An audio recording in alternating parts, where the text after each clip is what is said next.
আমরা সমাজে উইরা আসি নাই, আমরা এই দেশের নাগরিক। আমরা বসেন বসেন, আমরা ট্যাক্স হোল্ডার নাগরিক, ট্যাক্স দেই আমরা, আমরা ট্যাক্স ছাড়া এই দেশে থাকি না। ওয়াজ মাহফিলে আসি আমরা, অনুদান দিয়ে সার্বিক সহযোগিতা করে এখানে এসে দাঁড়াই। আর অনেক সবার কথা বলছি না, অনেক বক্তা আছে অর্থের বিনিময়ে এখানে আসে। বিচার করতে হবে। একজন সমাজবাসী, সমাজপতি, সমাজের যে কমিটি, সে যতটুকু এই সমাজের কল্যাণের কাজ করতে পারবে, একজন ইমাম কিন্তু পারে না। সে তো ইমামের দায়িত্ব নিয়ে বসে আছে। আর সভাপতি সাহেব যেই কথাগুলা বললেন, ওইগুলাই আমাদের পাথেওর জন্য যথেষ্ট। কেননা ওনারা আমাদের দেশের কর্ণধার, ওনাদের কৃপাই আমরা বেঁচে আছি। ওনাদের কৃপা যদি না থাকতো তাহলে হয়তো আমরা দেশে থাকতেও পারতাম না, বা দেশে থাকতামও না। কোথায় থাকতাম আল্লাহই জানে। বিদায় আমি কথা লম্বা করতে চাইতেছি না। আমিও আপনাদের কাছ থেকে বিদায় নিতেছি।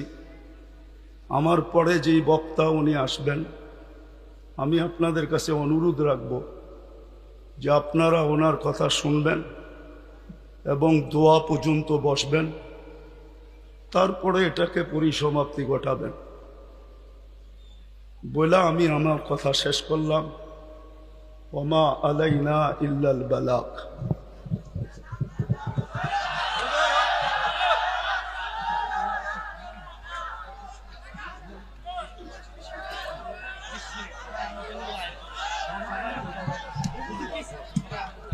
সময় নাই আমার কাছে, আপনি বসেন, আমার কাছে সময় নাই।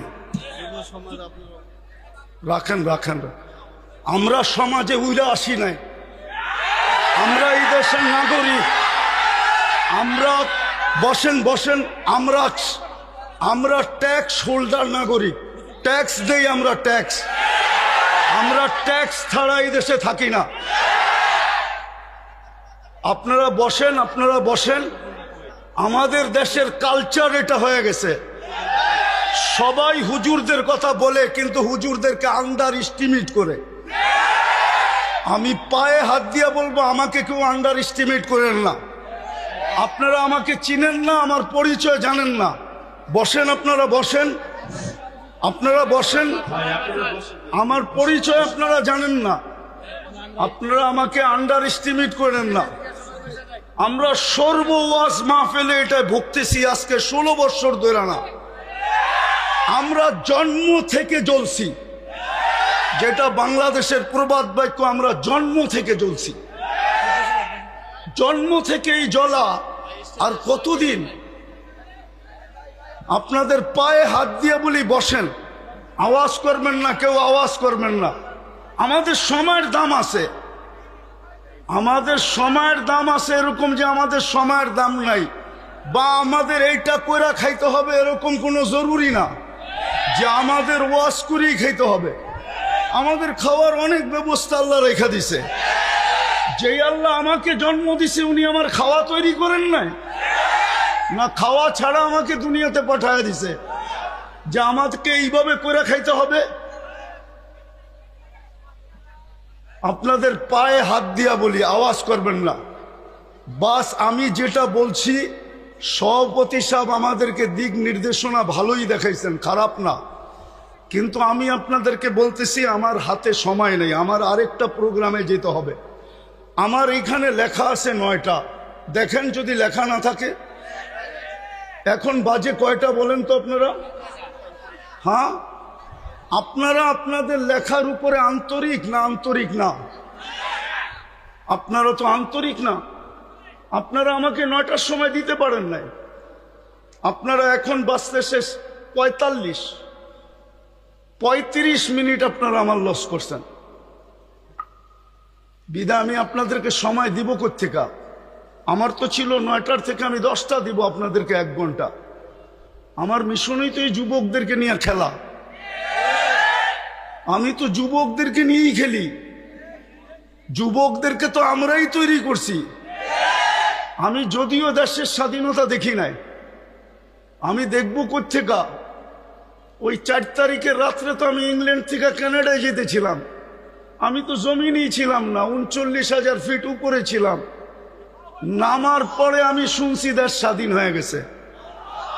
ওই দিন থেকে আমার দিলে জন্ম নিছে। আর আমি জানি আমার দেশের যুবক নিয়ে কোথায় রিচার্জ চলতেছে। আমার দেশের কয়জন বলতে পারবে এটা আমি জানি না, কিন্তু আমি জানি আমার দেশের যুবকদেরকে নিয়ে কোথায় রিচার্জ চলতেছে, কোন কোন দেশে বাংলাদেশের যুবক নিয়ে রিচার্জ চলতেছে। যে একটা দিন ছিল স্বপ্নে ভাবতে পারতো না। স্বপ্নে যদি কেউ কাজ করা ভাবতো যে উনি স্বপ্নে ভাবতেছে ঘুমের ভিতরে যে কাজ করা ফেলবে, তো উঠা দেখছে হ্যান্ডকাপ নিয়ে দাঁড়ায় আছে। যদি জিজ্ঞাসা করে হ্যান্ডকাপ, বলে তুমি তো স্বপ্নে দেখতেছিল না সরকার কাজ করবা, আমরা টেকনোলজির মাধ্যমে জেনে ফেলছি, বিদায় তোমার হাতে হাত করি পড়াইতে চলে আসছি। আমার দেশের যুবকরা স্বাধীনতা আইনা দিছে। যুবকরা যদি না দাঁড়াইতো আরো 50 বছরের ভিতরে কারো স্বাধীনতা আনার ক্ষমতা ছিল না। বিদায় আমার যুবকদেরকে নিয়ে কোথায় রিচার্জ চলতেছে আমি জানি। আমি জানি পেন্টাগনের কোন কামরায় রিচার্জ চলতেছে। পেন্টাগন চিনো তোমরা? হ্যাঁ, পেন্টাগন তো চিনো না, ঠিক না? কোন কামরায় পেন্টাগনে রিচার্জ চলতেছে বাংলাদেশের যুবক, এগুলা কি? বিদায় আমার মিশনই হলো যুবক নিয়ে খেলা। নাইলে আমি গত বছর এখানে আসছিলাম রাত্র 1টার সময়। আমি জানছি আমি এইখানে আসবো কয়টায় জানেন? 8টার সময় জানছি আমি এইখানে আসব। যদি আমি জানতাম তো আমি আসতাম না। কসম খোদার, আমাকে কেউ নিয়ে আসতে পারতো না। আমি জানছি 8টার সময় যে আমি এইখানে যেতেছি, কিন্তু আমি এর আগে জানতে ছিলাম আমি আরেকটা মার্কেট আছে ওইদিকে। কি মার্কেট জানি? সুলতান মার্কেট যাব, কিন্তু আমাকে বাইপাস করে এখানে নিয়ে আসছে। আমি জানলে আসতাম না, আমার আসার ইচ্ছা ছিল না। সময়টা অনেক চলে গেছে। মানুষের মেমোরির ভিতরে একটা জিনিস সেট থাকে, সেটটা নষ্ট হয়ে গেছে। এখন আপনাদেরকে আমি কি শোনাবো, কিন্তু এতটুক শোনাবো যুবকদেরকে, যৌবনের মূল্যায়ন করো। কেননা তোমার উপরে আল্লাহর বাজেট ব্যয় হইতেছে। আমাদের সবার উপরেই আল্লাহর বাজেট ব্যয় হইতেছে। যতই ব্যক্তিত্ব দেখাই না কেন, যদি আল্লাহর কাছ থেকে পানির দামে অক্সিজেন কিনতে হতো, তাহলে ডেলি 16,500 টাকা বিল দিতে হতো, মাসে 4,95,000 টাকা বিল দিতে হতো। এই এলাকায় বাড়ি আর ঘর আর বিল্ডিং কারো লেংটি পর্যন্ত থাকতো না, লেংটি। বিদায় তোমাদের পায়ে হাত দিয়ে বলি, যৌবনটাকে মূল্যায়িত করো। অমূল্য রত্ন আল্লাহ দিছেন। পুরুষকেও বলি পুরুষত্বের মূল্যায়ন করেন, মা বোনদেরকে বলি মাতৃত্বের মূল্যায়ন করেন। চলে যেতে হবে কালকে আল্লাহর কাছে। দুনিয়ায় কয়দিন? দুনিয়ার বাহাদুরি কয়দিন? হাতে আছে যতদিন, বা আপনি বাইচা আছেন যতদিন। নাইলে অতীতেই তো দেখতাম তেল মারতে মারতে মারতে মিডিয়ালারা তেলের দাম বাড়ায় দিছিল। বিনা তেলে কিভাবে পাকাইতে হয় এটা পত্রিকায় লিখতে শুরু করছে।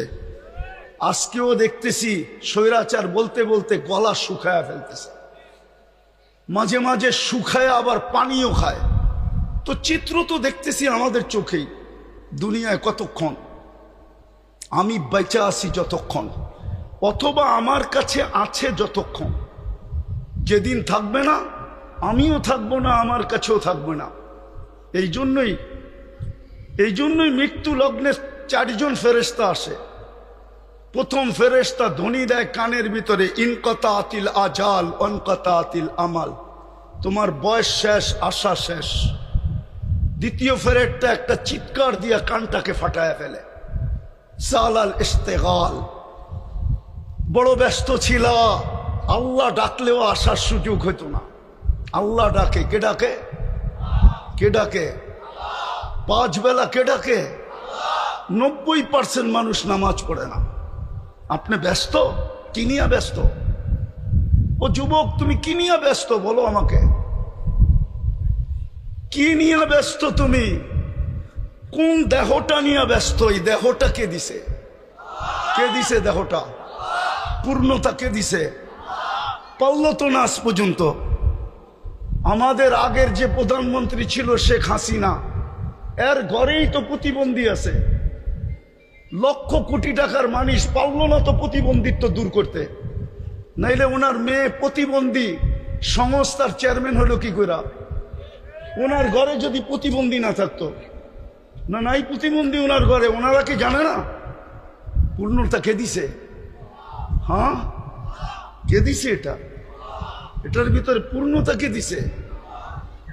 এক পানির দামে যদি অক্সিজেন কিনতে হতো, ডেলি 16,500 টাকা বিল দিতে হইতো। তুমি কত শ্রম দিতা যুবক বলো? কয় টাকা বেতন করতা? কয় টাকা কামাইতা ডেলি বলো? শ্রম কতটুক দিতা? 100 গাদার শ্রম দিলেও তো 16,500 টাকা অর্জন করা মনে হয় সম্ভব হতো না। কে বাজেট ব্যয় করে? আরে বলেন না জোরে। ডেলি 16,500 টাকার বাজেট আল্লাহ ব্যয় করে। যদি জিব্বা স্বাদ চেক করে দেয় আমাদেরকে, যদি স্বাদ মেশিন দিয়ে চেক করতে হইতো, তাইলে বোঝা যেত ঘরে আগে ফ্রিজ কিনে না মেশিন কিনে চেক করার মেশিন, স্বাদ চেক করার মেশিন। আগে ফ্রিজ কিনে না ওই মেশিন কিনে, আগে ওয়াশিং মেশিন কিনে না ওই মেশিন কিনে, আগে বাড়ি বানায় না আগে ওই মেশিন কিনে, তাইলে বোঝা যেত। আমাদের বিত্তশালীরা তো আমাদের দেশে চিকিৎসা করে না, কেননা আমাদের দেশের 80% রিপোর্ট বলে ভুল হয়।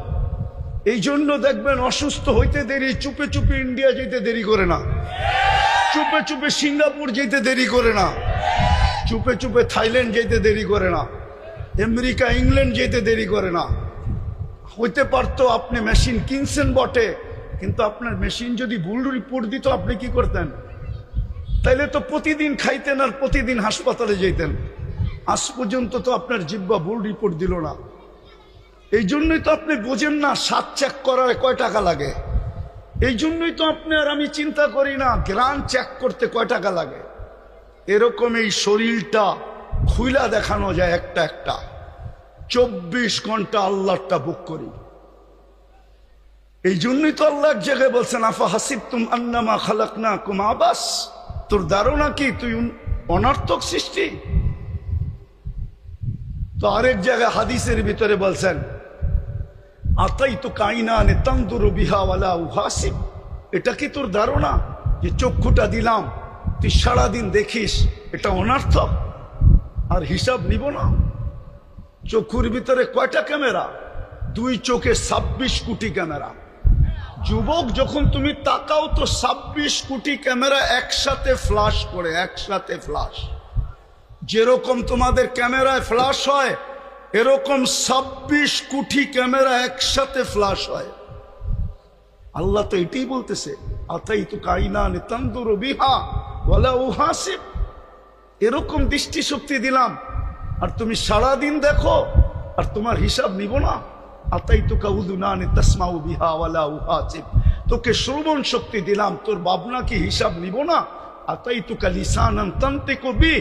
তোকে বাক শক্তি দিলাম, সারাদিন বক বক করিস, তুই ভাবতেছ হিসাব নিব না? শুধু হিসাব নিব না, কোরআন বলতেছে ওয়া রাকিবুন আতীদ, মা মিন কওলিন ইল্লা লাদাইহি রাকিবুন আতীদ। আল্লাহ বলে 2 চৌকিদার বসায় রাখছি, অডিও চলতেছে, 24 ঘন্টার অডিও চলতেছে। এমনকি ঘুমের ভিতরে কি বলো ওইটা অডিও চলতেছে। যদিও ঘুমেরটা ডিলেট করে দেওয়া হবে, বাকি একটাও ডিলেট হবে না। আল্লাহ বলে আতাইতুকা আকলান তুমাইয়িসু বিহি। এরকম একটা ব্রেন দিলাম যেটা দিয়ে তুমি ভালো মন্দ বোঝো, আর তুমি ভাবো তোমার হিসাব হবে না, তোমার হিসাব হবে না। আতাইতুকা কলবান তাতাফাক্কারু বিহি ওয়ালা ইউহাসিব। আতাইতুকা ইয়াদানি তাবতিশু বিহা ওয়ালা ইউহাসিব। হাত দিয়া কর্ম করো, তুমি ভাবতেছো তোমার হিসাব নিব না। আতাইতুকা রিজলানি তামশি বিহা ওয়ালা উহাসিব। 2টা পাও দিলাম চলার জন্য, তুমি ভাবো হিসাব নিবে না। আতকুনতা সাগীরা ফাকাব্বারতুকা ওয়ালা উহাসিব। তুমি তো ছোটই ছিল, বড় তো আমি করলাম, তুমি ভাবছো তোমার হিসাব নিব না। কুনতা যায়ীফা ফাকাওয়াইতুকা ওয়ালা উহাসিব। তুমি তো দুর্বল ছিল, তোমাকে তো সুঠামত্ব দিলাম, তুমি ভাবছো হিসাব নিব না। কুনতা জাহিলা ফাআল্লামতুকা ওয়ালা উহাসিব। তুমি তো অজ্ঞ ছিলা, তোমাকে শিক্ষা দিলাম, তুমি ভাবতেছো তোমার হিসাব নিব না? কুনতা মিসকিনা, তুমি তো মার পেটের থেকে অসহায় আসছিলে, ফাআগনাইতুক, স্বয়ং সম্পূর্ণ তো আমরাই করলাম, তোমার ধারণা কি তোমার হিসাব নিব না? এই জন্য বলতেছি যুবক, যৌবনের মূল্যায়ন করো, নাইলে কালকে কিন্তু হিসাব দিতে হবে। এটা দুনিয়া রঙ্গময়, যার মনে যা লয়। আল্লাহ ইচ্ছা স্বাধীনতা দিছে, দিকা ইচ্ছা মতো চলতে পারি। যদি ইচ্ছা স্বাধীনতা না দিতেন, তাহলে সারাদিন আল্লাহটা ভোগ করবে আর আল্লাহর বিরুদ্ধে বলবে, আল্লাহর বিরুদ্ধে বলবে, আল্লাহর বিরুদ্ধাচরণ করবে। আমার সমাজের তো 90% নামাজ পড়ে না। ডাকে কে? আরে বলেন না জোরে, কে ডাকে? কে ডাকে? আল্লাহ। কে? যারটা 24 ঘন্টা ভোগ করেন উনি আল্লাহ। যার কাছে হায়াত উনি আল্লাহ, যার কাছে মৌত উনি আল্লাহ, যার কাছে সুস্থতা উনি আল্লাহ, যার কাছে অসুস্থতা উনি আল্লাহ, যার কাছে ধনী হওয়া উনি আল্লাহ, যার কাছে গরিব হওয়া উনি আল্লাহ, যার কাছে ইজ্জত দেওয়া উনি আল্লাহ, যার কাছে বেইজ্জত করা উনি আল্লাহ।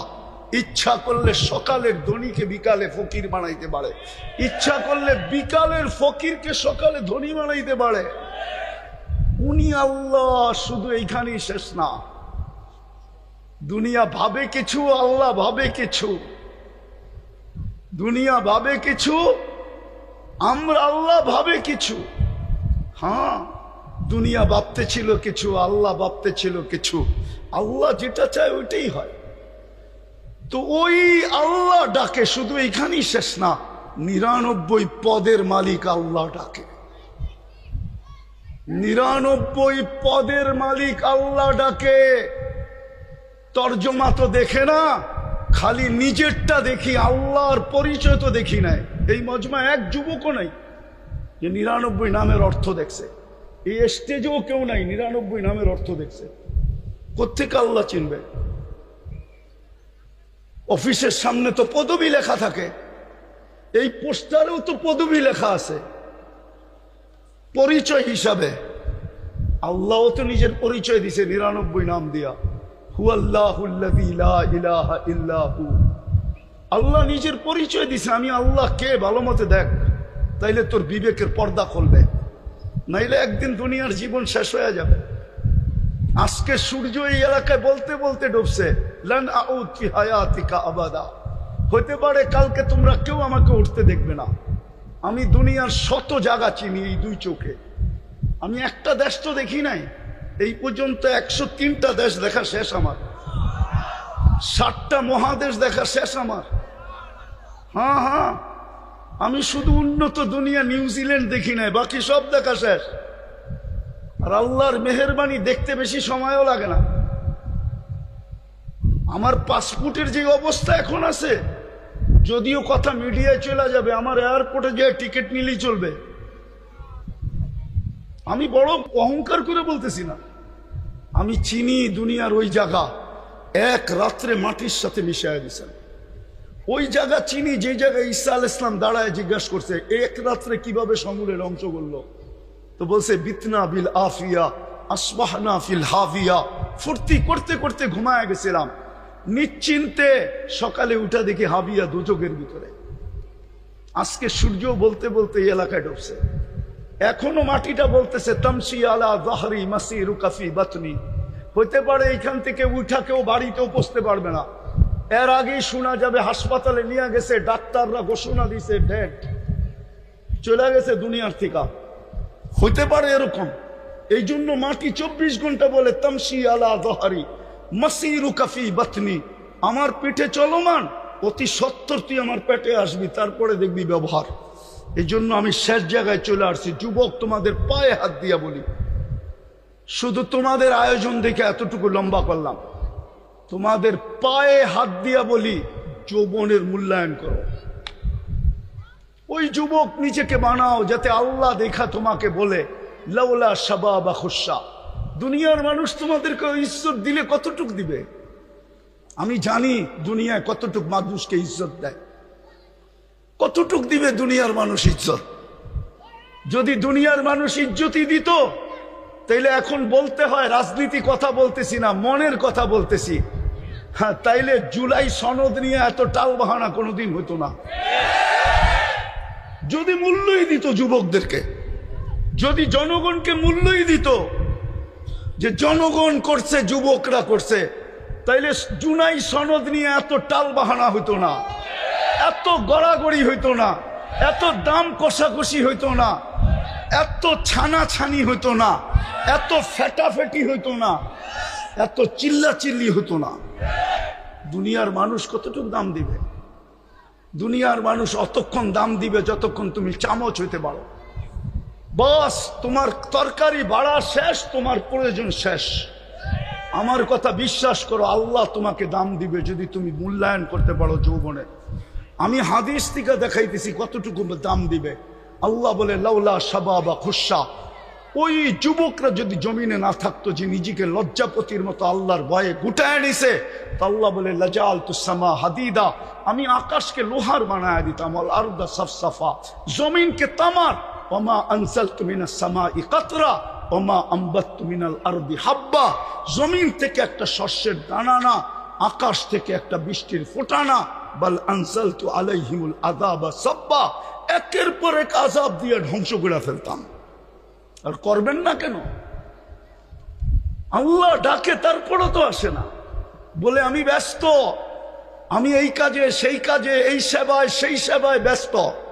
আল্লাহ ডাক, যে আল্লাহ অস্তিত্ব দিল, 99 পদের মালিক। শুধু আল্লাহ হইলে না মনকে বুঝাইতে পারতাম, শুধু আল্লাহ তো না, রহমান, রহিম, মালিক, কুদ্দুস, সালাম, মুমিন, মুহাইমিন, আজিজ, জব্বার, মুতাকাব্বিরুল খালিকুল বারিউল মুসাব্বিরুল গফফারুল কহ্হারুল ওয়াহ্হাবুর রাজ্জাকুল ফাত্তাহুল আলিমুল কাবিদুল বাসিতুল খাফিদুর রাফিউল মুইজ্জুল মুদিল্লুস সামিউল বাসিরুল হাকামুল আদলুল লতীফুল খবীরুল হালিমুল আযীমুল গফুরুশ শাকুরুল আলিয়ুল কবীরুল হাফিজুল মুকিতুল হাসিবুল জলিলুল করিমুল রাকিবুল মুজিবুল ওয়াসি আল হাকিমুল ওয়াদুদুল মজিদুল বাঈতুশ শহীদুল হকুল ওয়াকিলুল কবিয়ুল মতিনুল আলিয়ুল হামিদুল মুসি আল মুবদি আল মুঈদ আল মুহয়ি আল মুমীত আল হাইয়্যু আল কাইয়্যুম আল ওয়াজিদ আল মাজিদ আল ওয়াহিদ আল আহাদ আল সামাদ আল কাদির আল মুক্তাদির আল মুকদ্দম আল মুআখ্খার আল আউয়াল ওয়াল আখির আল যাহির ওয়াল বাতিন আল ওয়ালি আল মুতাওয়ালি আল বাররু আত তাওয়াব আল মুনতাকিম আল আফু আর রউফ মালিক আল মুলক যাল জালালি ওয়াল ইকরাম আল মুকসিত ওয়াল জামি ওয়াল গনিয়্য ওয়াল মুগনি আল মানি আদ দার আল নাফি আল নূর আল হাদি আল বদি ওয়াল বাকি আল ওয়ারিস ওয়াল রশিদ আস সাবুর জল্লে জালালু 99 পদের মালিক আল্লাহ ডাকে। 90 ভাগ আসে না নামাজে, 90 ভাগ নারী পুরুষ নামাজ পড়ে না। সে এক কাহিনী দিয়ে ইতি টানতেছি, এই জন্যই এক আল্লাহওয়ালা কবরস্থানে বৈশা কাঁদতেছিল। এক যুবক জিজ্ঞাসা করছে, বাবা তুই কবরস্থানে কাঁদিস কেন? এইখানে তোর কান্না দেখবেই বা কে? আর তোর যদি কোনো প্রয়োজন থাকে মিটাইবই বা কে? তুই লোকালয়ে কাজ যায়া। তো বাবা বলতেছে, কেন কাঁদতেছি জানিস যুবক? বললে কি তুই বুঝবি? বলে বল না বাবা, দেখি বুঝে আসে কিনা। তো বাবা বলতেছিল, চোখে দেখতেছি, চোখে। এই মানুষগুলা যখন দুনিয়ার উপরে ছিল, আল্লাহ 24 ঘন্টা মাফ করার জন্য ডাকতেন, কিন্তু কেউ মাপের জন্য হাত উঠাইতো না। আজকে 24 ঘন্টা আল্লাহ মাফ করার জন্য ডাকে। যুবক, তোমাকে 24 ঘন্টা ডাকে। এখন তো প্রথম আকাশ থেকে ডাকতেছে। ইমাম বুখারী বলছে, আমি বলি না, হালমি মুস্তাগফির ফাগফির আলা। তারপরে বাবা বলতেছিল, বেটা সচক্ষে দেখতেছি এখন সবাই 24 ঘন্টা মাপ চাইতেছে, আল্লাহ একবারও তাকায়া দেখে না। জানি না কথাটা যুবকদের দিলে লাগাইতে পারছে কিনা। আজকে মাফ করার জন্য ডাকে, কেউ হাত তোলে না, না নারী, না পুরুষ, না যুবক, না বৃদ্ধ, না শাসক, না শাসিত, কেউ হাত উঠায় না। কবরে যাওয়ার পরে মাপ চাবে, ওই দিন আল্লাহ আর তাকায় দেখবে না। এই জন্য আসো যুবক, যৌবনের মূল্যায়ন করুন। পুরুষদেরকে বলতেছি পুরুষত্বের মূল্যায়ন করেন। মা বলতে বলতেছি মাবুদ, নারীত্বের মূল্যায়ন করি। প্রত্যেক শ্রেণীর মানুষকে বলতেছি মূল্যায়ন করেন। মৌত কখন চলে আসবে কেউ জানে না। ওইখানে কোনো পরিচয় চলবে না। যদি চলতো, একটা বলতেছি একটা, তাইলে আবু তালেবের কবর আজকে 25-30 না 89 থেকে এই পর্যন্ত আমাকে কাঁদাইতো না। হ্যাঁ হ্যাঁ, 89 থেকে প্রথম আমি মক্কা গেছি 89-এ, 89 থেকে নিয়ে এই পর্যন্ত প্রতি বছর আমাকে কাঁদাইতো না। একবার না, যতবার যেই ততবারই কাঁদায়। আমি চিনি উনার কবর কোথায়, কার পাশে, কোন কবরস্থানে, যেটাকে ওলামারা জান্নাতুল মুআল্লা বলে, উপরের জান্নাত, মক্কার কবরস্থান। কার পাশে? খাদিজাতুল কুবরা রাদিয়াল্লাহু তাআলা আনহার পাশে আবু তালেবের কবর। ওই কবর আমাকে কোনোদিন কাঁদাইতো না। বললাম তো 89 থেকে কাঁদাইতেছে, প্রতিবার 2 বার 3 বার, প্রতি বছর বহুতবার কাঁদাইতো না। আপনি চেনেন না আবু তালেবকে? সম্পর্ক কার সাথে ছিল আপনি এটাও জানেন না। আপনি কোত্থেকে জানবেন মুহাম্মদুর রাসূলুল্লাহকে? একটা কথা বলি, কবরে প্রথম প্রমাণ করতে হবে, প্রথম কবরের সুয়াল। যারা বলে প্রথম সুয়াল কবরের মান রব্বুকা, এটা মনে হয় তেমন ঠিক না। 3টা প্রশ্ন হবে, এটা ঠিক, কিন্তু প্রথম প্রশ্ন হবে মা কুনতা তাকুলু ফি হাদার রাজুলি মুহাম্মাদিন। ইমাম বুখারী লেখছেন, ইমাম মুসলিম লেখছেন রহমতুল্লাহ আলাইহি, প্রথম প্রমাণ করতে হবে আল্লাহর রসুলের রঙে তুমি কতটুকু রঙিন ছিলা। কেননা মুহাম্মদুর রাসূলুল্লাহ না হইলে আমরা আল্লাহ চিনতাম না। হ্যাঁ, আল্লাহ চিনতাম না, দিন চিনতাম না, কোরআন চিনতাম না, কোরআন পাইতাম না। মুহাম্মদুর রাসূলুল্লাহ না হইলে এক রাত্র 83 বৎসরও পাইতাম না। এক রাত্র যে 83 বৎসরের ইবাদত, এত বড় মর্যাদা আমাদের কপালে জড়তো না। আমরা তো মুহাম্মদুর রাসূলুল্লাহ চিনি না। মুহাম্মদুর রাসূলুল্লাহ আমার সমাজ চিনে না, আমার সমাজের যুবকরা চিনে না, আমার সমাজের কেউ চিনে না। যদি চিনতো তাহলে বাংলাদেশে কেন চিৎকার দিতে হতো কাদিয়ানীকে অমুসলিম ঘোষণা করার জন্য? হ্যাঁ, কেন চিৎকার দিতে হতো যে কাদিয়ানীকে অমুসলিম ঘোষণা করেন?